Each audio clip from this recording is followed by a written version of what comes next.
welcome to the Planet X2 channel. My name is John. On this channel, we talk all things physical media, movies, music, and books. If you're into that kind of thing, go ahead and subscribe down below for more of that kind of content. Well, friends, this is a video that I'm really excited about. This is a little different than what I've done recently, but this is going to be a review video on a title that I'm just so excited about, just released by Kino Lorber. Friends, if you are not keeping an eye on what Kino Lorber is doing, you really need to. I would highly recommend that you follow them on Facebook. They are incredibly active on Facebook, constantly putting up titles in which that are coming out in the future. And so I've got a calendar full of titles coming out in the future that I'm very excited about. So this was one title that was released, that was announced quite some time ago from Kino. And I have just been like eagerly waiting for this to come out. So excited, and I'll tell you a little bit more about why, but it finally came out just last week. And so what I wanted to do was hop on here and give you my review. I don't buy a ton of stuff day one. I bought this day one. And also I watched all three films immediately. So I've got some thoughts I want to share with you on this release. So friends, I'm looking forward to sharing with you what I think about this brand new release from Kino Lorber.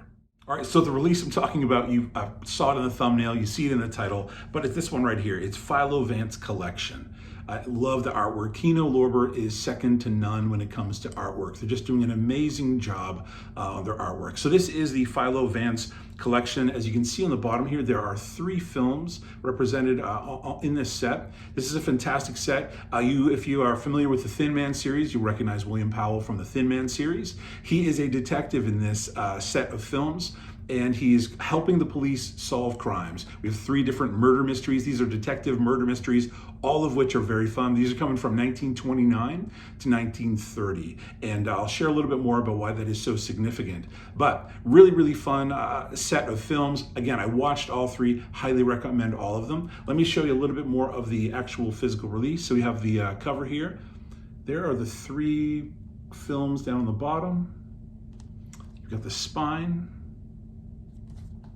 Here's the back. If you want to pause that, you can zoom in on more information there. So Kino Lorber has done an amazing job with a lot of their new releases, putting them out with just phenomenal slipcovers, which I'm really thankful for. And a lot of you I know are big slipcover fans, and so Kino is definitely helping out us collectors in giving us the things that we are looking for on physical media releases. But this one is an amazing release. The artwork on the inside, it's the same on the front, but it is different on the back. And as for inside, all three films come on one disc. So let me share with you a little bit from the back here. Again, these films are from 1929 through 1930. These are brand new HD masters from 4K and 2K scans of best available 35 millimeter film elements. Special feature wise, you have three audio commentaries, one for each film. 1929 to 1930, black and white. It's approximate time, 213 minutes. Friends, this is a phenomenal release. Really excited about this one. And if you're a fan of especially early film, black and white film, you have to pick this release up. So let me share with you a little bit about each individual film. So the first film in this set is this one right here, The Canary Murder Case. This is from 1929. This film is really interesting. So when it's happening in the history of film, as film is happening and as film is evolving, this film is being made and being released at the time where we're having this transition between silent film and talkies. And so as soon as I started watching this film, I was looking at it going, man, everything feels very silent film. How the choreography's done, how the actors and actresses were playing their roles, and yet it was a talkie. And so as I digged into this film a little bit more, did a little reading on it, I found out that, yeah, it's happening as this transition in film history is happening at the same time. So they actually released this film both as a silent film and as a talkie. And you can tell as when you're watching this film that this moment in history is happening because you can see voice dub-overs.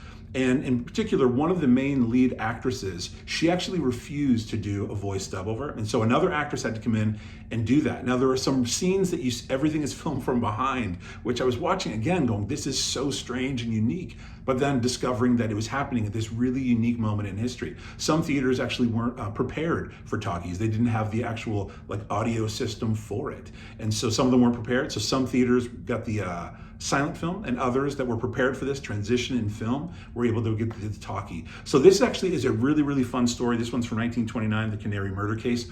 I found this to be a really, really fun and interesting story. And again, just historically, it's a really neat film to watch. I will say this, you got William Powell, again, he's the detective. You have a sergeant who appears in all three of these films, the same individual, and they have a really great rapport, back and forth together. He is a police officer who, he just needs his help. He's kind of like Sherlock Holmes. He's the one, he's smarter than everybody else. He comes in and just very slyly puts the whole thing together, and the cops are like, oh my goodness. And so he kind of helps them all out. The other character in this particular film that, this is the reason, if I'm being honest with you and transparent, I picked this up because these two films feature Jean Arthur, who I'm a massive fan of.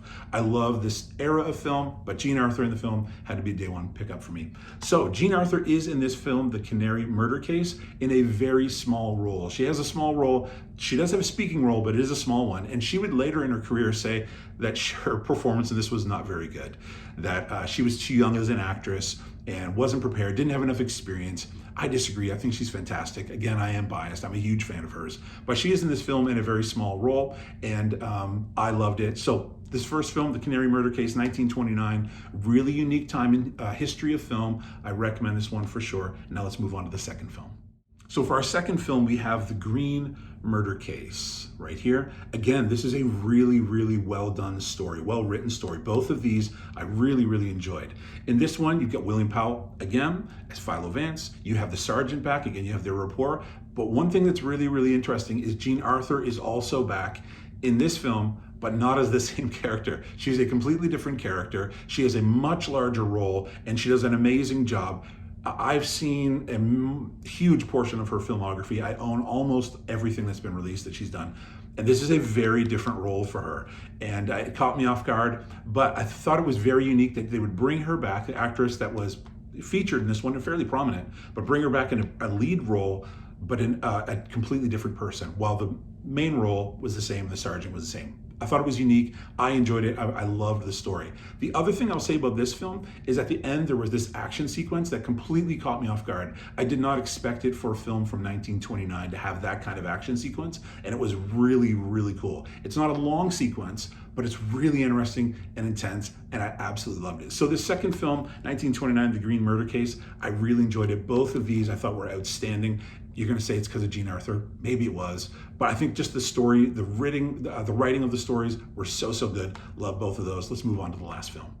So in the final film in this set, this one is from 1930, and it is the Benson Murder Case. About this one, Jean Arthur is not in this one. I will also say that this one I found to be the harder to follow.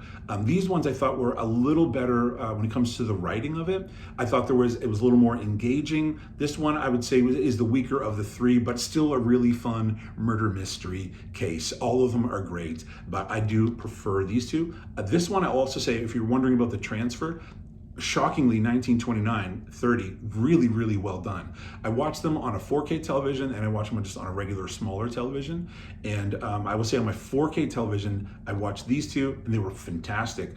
On the smaller television, I did watch this one. I did notice a little more grain on this one and a little more inconsistencies in the transfer. But again, you're talking 1930. I didn't mind at all. I've watched a ton of stuff from the 20s and 30s.